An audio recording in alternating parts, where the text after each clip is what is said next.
tinanggal siya sa grupo ng mga bayani dahil wala raw siyang silbi, pero lingid sa kaalaman ng lahat, may taglay pala siyang napakalakas na kakayahan sa lahat ng bagay maliban lang sa pakikipaglaban. Si Kurt ay isang 15 anyos na binatilyo na galing sa isang liblib na baryo sa isang bundok, isang lugar na halos walang nakakakilala o nakakarinig pa. Pangarap niyang maging adventurer, kaya't pumunta siya sa lungsod at sumali sa isang S-rank adventurer party, pero bilang tagapagbantay lamang ng mga gamit. Habang ang mga kasamahan niya ay lumalaban sa makapangyarihang halimaw, si Kurt ay muntik nang mamatay bago pa magsimula ang laban.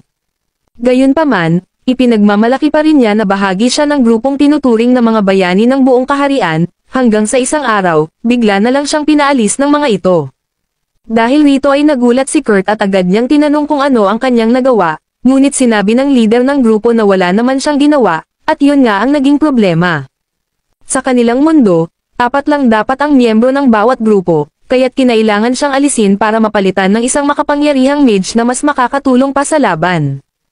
Sa pagkakataong ito ay nakiusap si Kurt na huwag siyang paalisin, pero tuluyan siyang itinaboy at tinawag pang talunan, ngunit sa halip na malugmok ay agad siyang nagtungo sa susunod na lungsod at naghanap ng trabaho sa isang ahensya. Sa pagpasok pa lang niya sa gusali, sinalubong siya ng isang masayahing tagapangasiwa na agad siyang kinakapanayam, at nagulat ito nang malaman na galing siya sa isang malakas na grupo na kamakailan lang ay naging SS rank.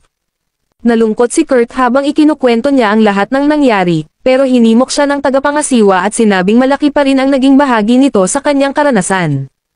Sinubukan siya nitong bigyan ng pagsusulit upang malaman kung may natatagong kakayahan siya, pero puro mababang ranggo ang lumabas sa lahat ng combat skills niya.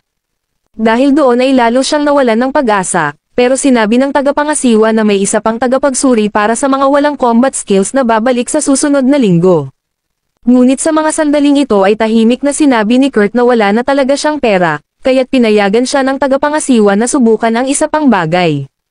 Inutusan siya nitong buhati ng isang sako ng buhangin sa isang sulok, at pagkahawak pa lang niya rito,